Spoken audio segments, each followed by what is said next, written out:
اعوذ باللہ السمیع العلیم من الشیطان الرجیم بسم اللہ الرحمن الرحیم ربنا لا تزغ قلوبنا بعد اذ ہدیتنا وہب لنا من لدنک رحمہ انک انت الوہاب۔ عزیز طلبہ السلام علیکم ورحمۃ اللہ وبرکاتہ۔ شرح المدوم کتاب زکوٰۃ درس نمبر 65 میں غنیمت میں خمس کا وجوب اور متعلقہ احکام پر گفتگو ہونے والی ہے۔ غنیمت میں خمس واجب ہے اور اس کے احکام کیا ہیں؟ غنیمت کے مفہوم سے خارج اموال کا بھی حکم ذکر ہوگا، متعلقہ مسائل اور فروعات بھی بیان ہوں گی۔ غنیمت سے خمس نکالنے کی ایک شرط ہے معونہ اور اخراجات کو جدا کرنا، اس پر بھی گفتگو ہوگی۔ متعلقہ احادیث اور روایات بھی بیان ہوں گی۔ شہید ثانی کی تحقیقات اور تجزیہ اور تحلیل پر بھی روشنی ڈالی جائے گی۔ شہید ثانی نے غنیمت کی تعریف میں دو قیود اور شرائط ذکر کی تھیں۔ ایک یہ کہ غنیمت اذن امام سے حاصل کی گئی ہو، یعنی وہ جنگ امام معصوم کے اذن سے ہوئی ہو، اور دوسرا یہ کہ وہ مال چوری اور فریب سے حاصل نہ کیا گیا ہو۔ تو اس طریقے سے جو اموال غنیمت کی تعریف سے خارج ہیں، اگرچہ کہ وہ کیا ہیں مشرکین اہل حرب سے لیے گئے ہوں، جیسا کہ وہ جنگ جو امام کے اذن کے بغیر ہوتی ہے، یا وہ اموال کے جو چوری اور فریب سے لیے گئے ہوں، وہ غنیمت سے خارج ہیں۔ اچھا، جو تو جنگ امام کی اجازت کے بغیر لڑی گئی ہو تو اس میں جتنا بھی مال حاصل ہوگا وہ غنیمت میں نہیں جائے گا، بلکہ امام معصوم کے تصرف میں ہوگا،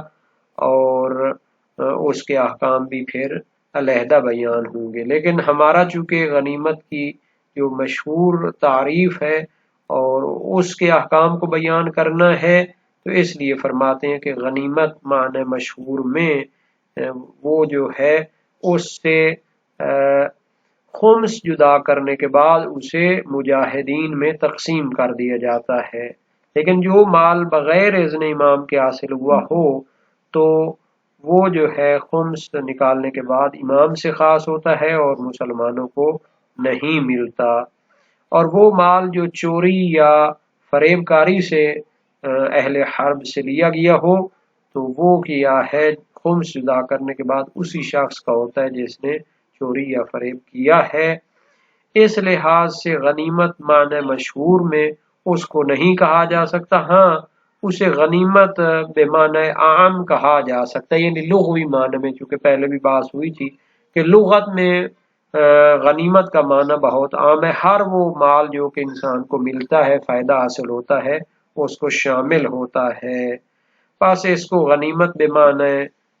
عام کہہ سکتے ہیں، لیکن جو مشہور تعریف ہے اور غنیمت جنگی ہوتی ہے اس کو شمار نہیں کیا جائے گا۔ تو عبارت کے ضمن میں اس مسئلے کی مزید بھی بحث کی جائے گی۔ فرمایا وما اخرجناہ من الغنیمت بغیر اذن الامام والسرقۃ والغیلہ من اموالہم فیہ الخمس ایضاً، جن اموال کو ہم نے اصطلاحی تعریف غنیمت سے خارج کیا ہے، جیسا کہ اذن امام کے بغیر جو اموال ملتے ہیں، اسی طرح چوری کا مال جو ہوتا ہے، غیلہ دھوکے سے لیا گیا جو مال ہوتا ہے اہل حرب کے اموال سے، اس میں بھی خمس واجب ہوتا ہے، لیکنہ لا يدخل فی اسم الغنیمت بالمعنی المشہور، لیکن وہ غنیمت کے معنی مشہور اور اصطلاحی میں داخل نہیں ہوتے، چونکہ جو جنگ امام معصوم کے اذن کے بغیر لڑی گئی ہو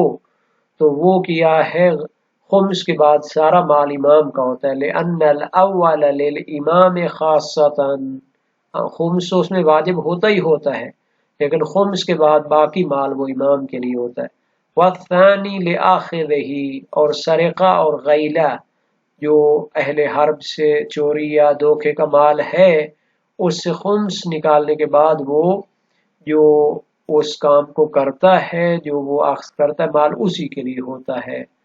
نعم هو غنیمت بقول مطلق فیصح اخراجہ منہا، ہاں یہ غنیمت ہوتا ہے ایک عام معنی کے لحاظ سے، لغوی معنی کے لحاظ سے، چونکہ غنیمت پہلے بھی ذکر ہوا، تمام مفسرین اور اہل لغت کی اصطلاح میں وہ کیا ہے، عمومی معنی میں ہے، ہر قسم کا فائدہ، ہر قسم کے جو اموال بغیر جو ہے زحمت کے اس کو حاصل ہوتے ہیں تو وہ غنیمت شمار ہوتے ہیں۔ فَيَصِحُّ إِخْرَاجُهُ مِنْهَا، تو اس سے کیا ہوتا ہے، خمس نکالنا صحیح ہوتا ہے۔ اصل میں یہ یہاں پر ایک علمی جو ثمرہ بھی ظاہر ہوگا غنیمت جنگی اور غنیمت بالمعنی الاعم میں، کہ غنیمت جنگی جو ہوتی ہے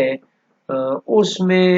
سال گزرنا اور سال کا فائدہ ہونا شرط نہیں ہے، لیکن جو غنائم میں بالمعنی العام ہوتے ہیں وہ کیا ہے، سال کے کسب و کار کے فوائد اور بچ جانے مال کو کہا جاتا ہے۔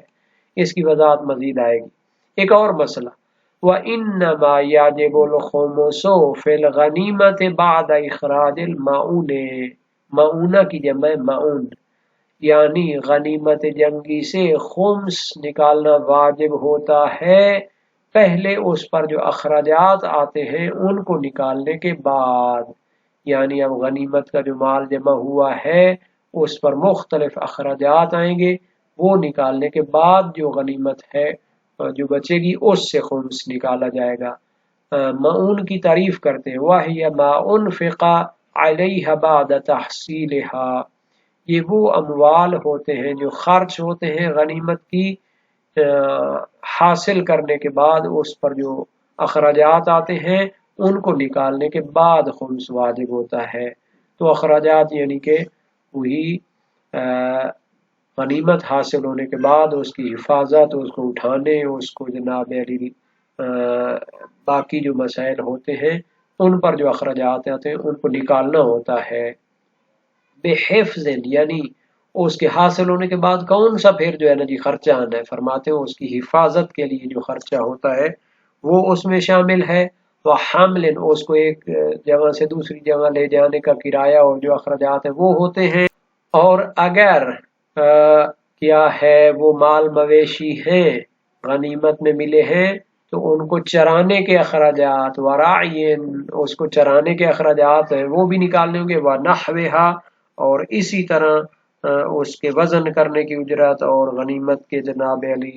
شمار کرنے کی اجرت، وہ سب اس سے نکالنے کے بعد اس سے خمس نکالا جائے گا، 5واں حصہ نکالا جائے گا۔ وَكَذَا يُقَدَّمُ عَلَيْهِ الْجَعَائِلَ عَلَى الْأَقْوَى، اچھا اس کو اگر یقدمو پڑھے تو الجائلو پڑھیں گے، اگر یقدمو پڑھے تو الجائلہ پڑھیں گے، اور اسی طرح خمس سے پہلے جو اعلیٰ کو بھی کیا جائے گا، علیحدہ کیا جائے گا، یعنی غنیمت سے علیحدہ کر کے پھر بعد کا 5واں حصہ دیا جائے گا۔ یہ جائل کیا ہوتے ہیں، یہ امام معصوم جو ہے لشکر کو بعض کاموں کے لیے کیا ہے خصوصی طور پر انعامات رکھتے ہیں، ان کو بھی پھر خمس نکالنے سے پہلے جدا کر لینا چاہیے۔ مثال کے طور پر جو ہے رہنمائی کرنے والے، لشکر کی طرف رہنمائی کرنے والے یا دشمن کے جناب ٹھکانوں کی نشاندہی کرنے والوں کے لیے خاص قسم کے جو ہے انعامات رکھے جاتے ہیں، تو ان کو بھی جدا کر لینا چاہیے۔ اس کے بعد جو بچے، اچھا یہ اقوی قول ہے کہ جائل اور انعامات کو جدا کر لینا چاہیے، جبکہ اس کے مقابلے میں بعض کا کہنا ہے کہ جائل بھی جو ہے اسی کے اندر شامل رہیں، خمس پہلے نکال لیں اور اس کے بعد پھر انعامات وغیرہ کو نکالا جائے۔ تو یہ مسائل تھے غنیمت جنگی کے خمس کے۔ تو جہاں تک پہلا مسئلہ تھا اس کی دلیل کی طرف بھی اشارہ کرتے ہیں، جو جنگ امام کے اذن کے بغیر ہو وہ سارا کا سارا غنیمت سے خمس نکالنے کے بعد امام کا مال ہے، اور سرقہ اور غیلہ کا جو مال ہے وہ خمس نکالنے کے بعد اس کے آخذ کے لیے ہے۔ اس کی دلیل ہے صحیح ابن ابی عمیر عن حفص بن بختری امام صادق علیہ السلام سے، خذ مال الناصب حیثما وجدتہ وادفع الینا الخمس، کہ دشمن اہل بیت کا جو مال ہے جو کہ امام معصوم سے جنگ کرتا ہے یا امام معصوم کو گالی دیتا ہے تو اس کا مال جو ہے لے سکتے ہیں اور اس کا خمس دینا پڑے گا۔ وسائل باب دوم ابواب ما یاجب فی الخمس۔ اسی طرح اور بھی روایات ہیں، تو یہ فقط ناسبی اور دشمن اہل بیت اور گالیاں دینے والے کے ساتھ خاص نہیں ہے، بلکہ ہر وہ شخص کے جو کافر ہے اس کے مال کو بھی شامل ہے۔ تو ایک یہ مسئلہ تھا، اور دوسرا جو ہے یہاں پہ اہم مسئلہ معونہ کو نکالنے کے حوالے سے، بلکہ اس سے پہلے ہم اس کے دو اطلاق جو ہے، غنیمت کا ایک معنی مشہور یعنی غنیمت جنگی اور غنیمت جو معنی عام ہے، اس کے فرق کو بیان کرتے ہیں۔ غنیمت معنی مشہور میں تو وہ کیا ہوتی ہے، غنیمت جنگی ہوتی ہے، لیکن غیر معنی مشہور یا عام اس کا جو معنی ہے وہ مطلق فائدہ اور جو انسان کو منافع حاصل ہوتا ہے اس کو شامل ہے۔ فرق کیا ہے غنیمت جنگی اور غنیمت بالمعنی العام میں؟ غنیمت جنگی جو ہوتی ہے اس میں سال کے خرچے سے زائد ہونا شرط نہیں ہوتا۔ غنیمت جنگی جہاں ملتی ہے سال گزرنا شرط ہی نہیں، بلکہ اس سے اخراجات وغیرہ جو اس کو اٹھانے حفاظت کرنے کے آئے ہیں ان کو جدا کرنے کے بعد اس کا خمس نکالا جائے گا۔ جبکہ غنیمت بقول مطلق یا غنیمت بالمعنی العام، اس میں شرط ہے کہ سال کے اخراجات کو بھی نکالا جائے، اس کے بعد جو بچت حاصل ہوتی ہے اس سے خمس دیا جائے گا۔ یہ نہایت ہی اہم فرق ہے۔ جہاں تک غنیمت جنگی کو حاصل کرنے کے اخراجات ہیں یا اس کی حفاظت اور اٹھانے کے اور اس کو چرانے وغیرہ کے اخراجات ہیں، ان کو نکالنے کے بعد اس سے خمس نکالا جاتا ہے، تو ایک جماعت فقہا نے اس کی تصریح کی ہے۔ شرائع الاسلام میں محقق ہلی نے اس کی تقویت کی ہے، اور جواہر الکلام فی شرح شرع الاسلام میں علامہ محمد حسن نجفی نے بھی اس کی تقویت کی ہے، چونکہ یہ موافق ہے اس عدل کے جو مناسبت رکھتا ہے کہ دوسروں کے جو اخراجات ہیں ان کو بھی نکال لیا جائے۔ اور ایک مسئلہ ہے کہ جو امام معصوم نے انعامات وغیرہ کا اعلان کیا ہے اس کو بھی پہلے نکال لینا چاہیے۔ اس میں چونکہ اقوی قول یہی ہے لیکن غیر مشہور قول بھی ہے، تو اس کی دلیل کی طرف بھی ہم اشارہ کر دیتے ہیں کہ جو امام معصوم نے غنیمت میں سے بعض مصالح حرب کے لیے کام کرنے والوں کے لیے جو انعامات قرار دیے ہیں تو وہ غنیمت میں داخل نہیں ہوں گے، بلکہ اس کو علیحدہ کر لینا چاہیے، چونکہ امام علیہ السلام نے اس کو پہلے ہی مستحق کے لیے قرار دیا ہے۔ جو بندہ اس کے لیے زحمت کرے گا وہ اسی کا مخصوص مال ہو جائے گا، اس کو پھر یہ نہیں کہہ سکتے کہ وہ غنیمت بالمعنی العام میں شامل ہے۔ تو اس پوری بحث کا خلاصہ یہ ہو گیا کہ غنیمت جنگی میں خمس کا واجب ہونا اجماع مسلمین سے ثابت ہے اور قرآن اور سنت متواترہ سے ثابت ہے۔ جو کتابیں فقہ مقارن کے انداز سے لکھی گئی ہیں، جیسا کہ منتہی المطلب علامہ ہلی کی ہے، 15 ضخیم جلدوں میں شائع ہوئی ہے، اور تذکرۃ الفقہاء علامہ ہلی کی ہے، 24 جلدوں میں ابھی موجود ہے، شائع ہوئی ہے۔ یہ دونوں کتابیں تحقیق کے ساتھ شائع ہو چکی ہیں۔ منتہی المطلب جو ہے یہ اسان قدس رضوی مشہد سے، اور تذکرۃ الفقہاء موسط آل البیت قم سے شائع ہوئی ہے۔ اور اسی طرح الخلاف شیخ طوسی نہایت علمی کتاب ہے اور تمام فقہاء اسلام کے نظریات کو اس نے جمع کیا ہے۔ موسع ناشر اسلامی جامع مدرسین قم نے اس کو تحقیق کے ساتھ شائع کیا ہے۔ اور اس کے علاوہ جو بڑی بڑی کتابیں ہیں فقہاء اسلام کی، المغنی ہے یا باقی جو کتابیں ہیں، ابھی ایک کتاب آئی ہے موسوعۃ الفقہیہ الکویتیہ، 40 سے زیادہ جلدوں پر مشتمل ہے، اور اس کا اردو ترجمہ 2010 سے پہلے شائع ہو چکا ہے،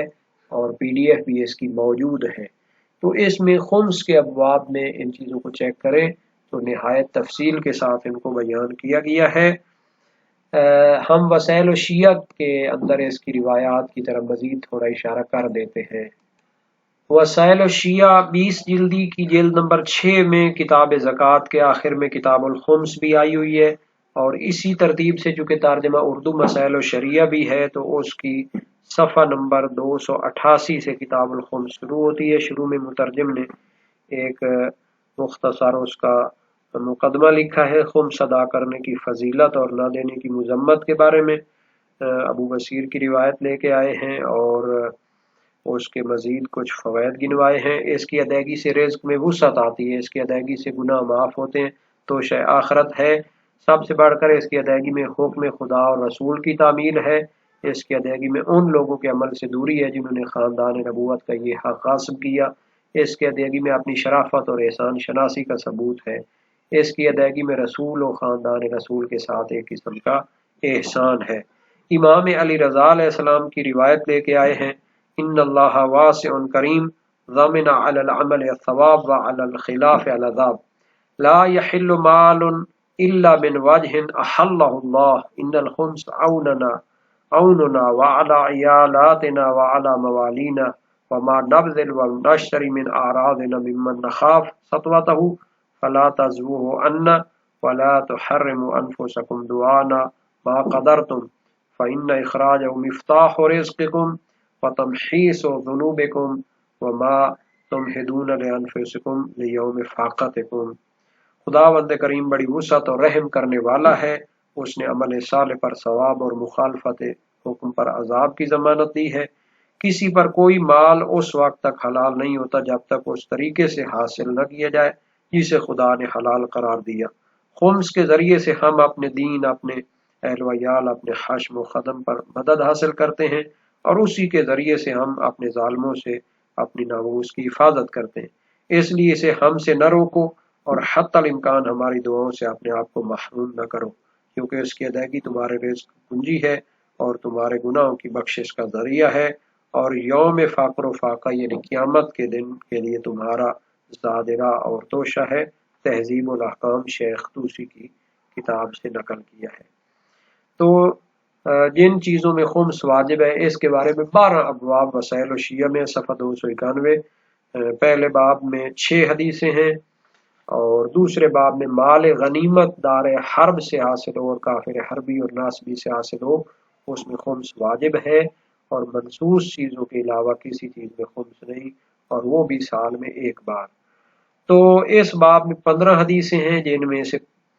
5 مقررات کو چھوڑ کر باقی 10 کا ترجمہ کیا گیا ہے۔ عبداللہ بن سنان کی روایت ہے امام صادق علیہ السلام سے، خمس غنائم میں ہے۔ تو دوسری روایت محمد ابن ابی عمیر کی ہے، خمس 5 چیزوں میں واجب ہے: خزانہ، معدن، غوطہ غنیمت، اور 5ویں چیز ابن ابی عمیر بھول گئے۔ عبداللہ ابن سنان کی روایت نقل کی ہے، حماد بن عیسیٰ کی روایت ہے، ابو بصیر کی، حفص بن بختری کی، عبداللہ بن سنان کی، حلبی کی۔ تو یہ ترجمے میں آئی ہوئی ہے۔